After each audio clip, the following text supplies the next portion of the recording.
Hi learners, in this video I'm going to talk about the procedure to be followed and the documents to be furnished while starting a small scale enterprise. Once an entrepreneur identifies a profitable business opportunity, then the entrepreneur has to take the necessary steps to bring this business enterprise into existence. So, for this purpose, there are various steps which the entrepreneur needs to follow. But before starting to establish a small scale industry, the entrepreneur should consult the director of industries and the Small Industries Service Institute located in one state. No, consulting these two, consulting the Director of Industries and also the Small Industry Service Institute helps in guiding the entrepreneurs regarding which type of industries to start up and how to start. So, Small Industry Service Institute basically helps the entrepreneur in identifying the necessary steps which have to be taken in order to bring a business enterprise into existence. So basically, the procedure to be followed for the establishment of small scale industries first starts with identifying a location for the business unit. The location decisions for establishing a business enterprise is a very important decision which the entrepreneur has to take because the selection of a best place for establishing a business unit plays a major role in the successful operation of the proposed venture. So further, the entrepreneur should also try to analyze the various locational costs which are involved in establishing a business unit at a particular location. And further, when you are establishing a business unit at a particular location, huge costs are involved. So therefore, in the case of a wrong location, it is not feasible or it is not easy to change the location again to another one. So therefore, the entrepreneur should exercise the necessary caution and do the necessary planning to make sure that the right location is chosen in order to establish the business unit. Again, while selecting a business location for the business enterprise, a number of factors are to be considered, like availability of raw materials. Now, raw materials are the major inputs for any manufacturing concern.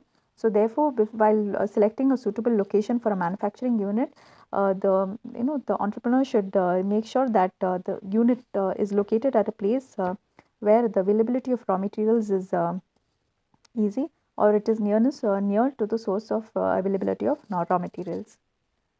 So basically, the plant location must be usually near to the source of raw materials, as it is important to make sure that the business gets the right kind of raw materials in the right time and at reasonable place. Next, proximity to markets. Now, nearness to markets is also another factor to be considered while selecting a location for the business unit.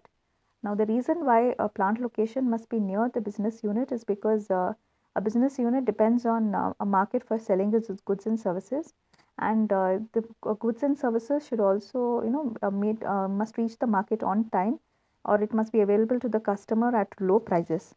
So, if the business enterprise is located far away from the markets, then lots of time as well as cost is involved in transporting the goods from the places of production to the places of sale. So for this purpose, selection of a location which is near to the markets is advisable.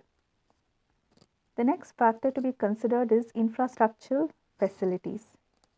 Now, availability of basic infrastructures like good transportation facilities, then good communication facilities is aptly necessary to establish a business enterprise. Further, only when the requisite infrastructure is available, there will be uninterrupted power supply, water supply, and sometimes if there is intermittent power supply and there is irregular water supply, all these will become hurdles in the smooth operation of the business unit. So that's why before selecting a location, the entrepreneur should pay attention particularly to the infrastructural facilities. The next factor to be considered is government policy. Now, in order to ensure that there is balanced regional development of all the industries and there is dispersal of industries throughout the country, the government also identifies certain backward areas as special economic zones. So, special economic zones are basically those areas where the industries are less scattered. So, if an entrepreneur sets up their business unit in these special economic zones, some of the benefits which an entrepreneur gets when they establish their business enterprise in special economic zones are benefits like availability of land at concessional rates, Again, soft loans will be given by the government. Soft loans basically refers to loans being given at favorable terms, and tax holidays and various other benefits will be given. So again, the government policies in such aspects also helps or plays a major factor in the selection of location for establishment of the business unit.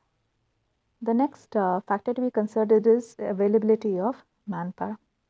Now, availability of skilled workforce is a prerequisite for the success of any business enterprise, because ultimately it is the workforce or the human resource of an organization which contributes to the growth and development of the organization. So the plant must be located at a place which is convenient and easily accessible to skilled workforce. The next factor to be considered while selecting a location is local laws, regulations, and taxations. Now, even if they are, see, local laws basically here refers to that, the plant location must be at a place where law and order situation is not under control. Because if a state has bad law and order situation, then the business must not be located within that state, because it will cause hurdles in the smooth working of the organization. Further, there are certain areas where the government wants to disperse the industries, or where the industries are less scattered. So in such cases, if the entrepreneurs again set up their business enterprise in these areas, then the government will give them tax holidays. So tax holidays is a period during which the business enterprises are not required to pay any taxes to the government, or they'll be asked to pay very less amount of taxes. So again, all these policies also influence the selection of a location. The next is ecological and environmental factors. Now again, ecological and environmental factors basically refers to that, some factories, okay, have a bad effect on the health of the people. So such factories and establishments need to be located at places which are far away from or far away from the cities and towns, or where the population is very remote. So such factors also have a bearing on the selection of location. The next is nearness to supporting industries. See, sometimes certain industries are such that they require lots of component parts. Like, let's take the example of an automobile industry. When there is a car manufacturer, the car manufacturer doesn't manufacture all the parts of the car. Like, maybe the tires of the car are assembled or procured from somewhere else. Then again, the wind panes which are required for the cars are again may again be assembled from some other vendor. So in such cases, nearness to these supporting industries is also essential, because only when the plant is located to the supporting industries, or it is near to the supporting industries, in such cases purchases of spare parts and all becomes very easy, and even the transportation cost which is involved is less. The next factor which is to be considered in the selection of location of a business enterprise is social infrastructure. Now, there is a need for social infrastructure, not only but for the employees, but also for the development of the employees' families. So, availability of social infrastructure will increase the employees' welfare. So, even a plant must be located at a place where this basic social infrastructure is available. So, again, apart from that, there are a number of other factors also which have to be taken into consideration while selecting a location. Like, plant must be located at those places where good industrial relations are maintained, because entrepreneurs do not want to locate their businesses at places where antisocial elements are very rampant. So all these factors are to be considered by a business organization or by an entrepreneur to make sure that the enterprise or the location which is chosen for the establishment of the enterprise is the optimum location. Once the location of the plant has been decided, the next step is getting the necessary clearances and permits. A small scale industry, whether it is a small cottage industry, ancillary industry, or a tiny industry, cannot just start its operations without taking the necessary clearances and permits. So different types of clearances and permits have to be obtained by the different from different authorities. So firstly, the small scale industries have to obtain provisional registration from their respective district industrial centers.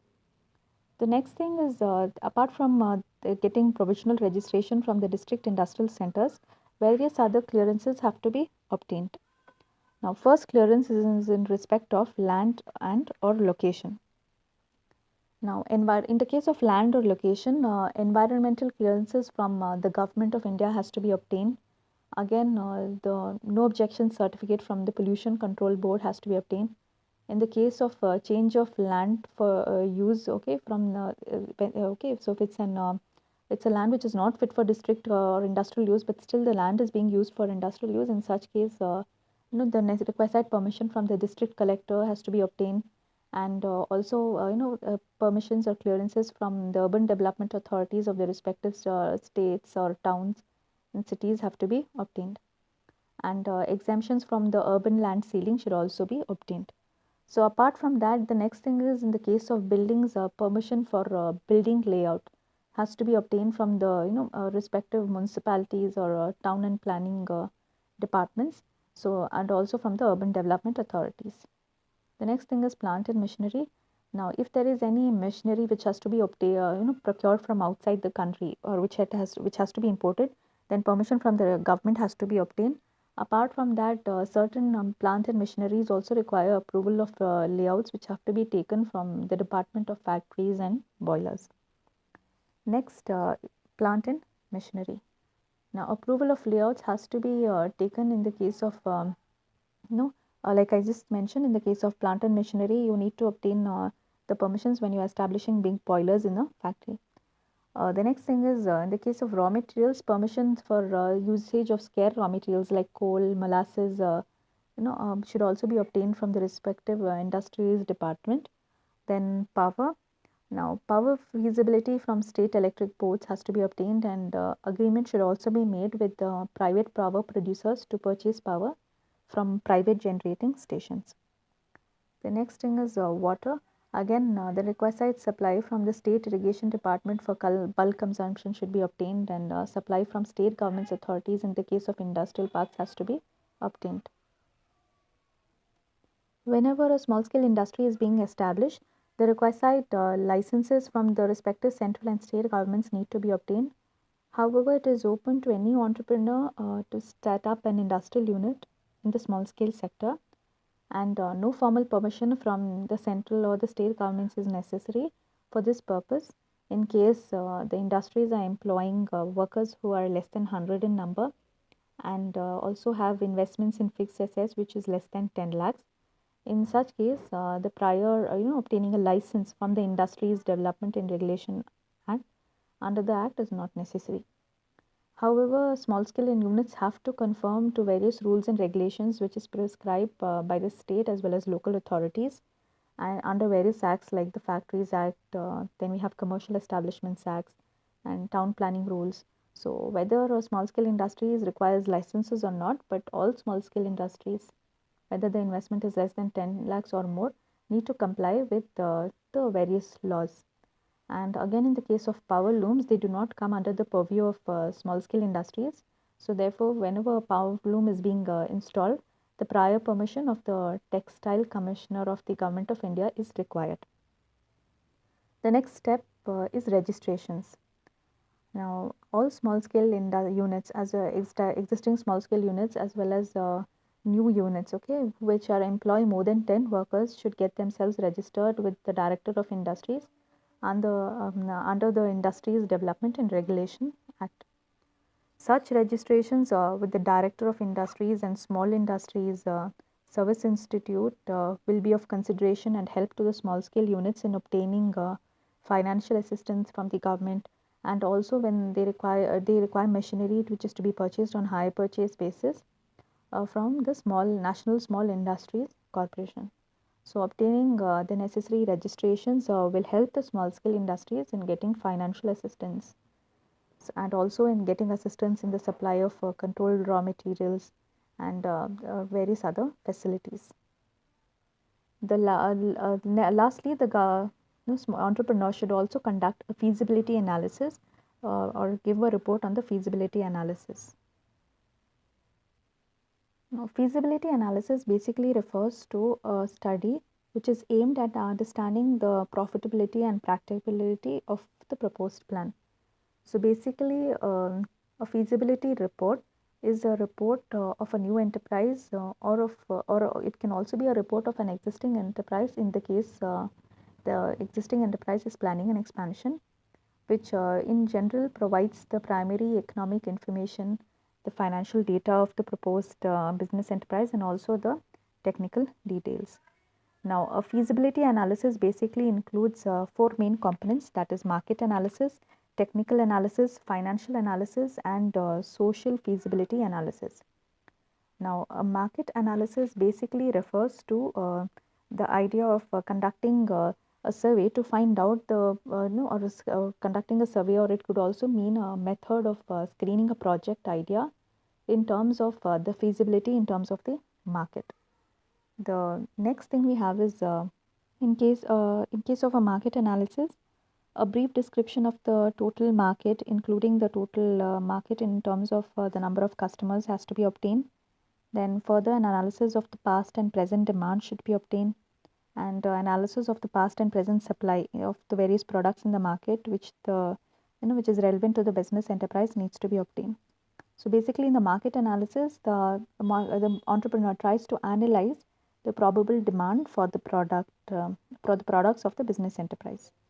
The next analysis which one needs to do is technical analysis. Now, technical analysis of the project feasibility study basically aims at establishing whether the product is technically feasible or not. That is, ascertaining whether the requisite technology to manufacture the products or render the services is practically possible or not, and also in ascertaining the amount of capital which is involved in obtaining the requisite technology.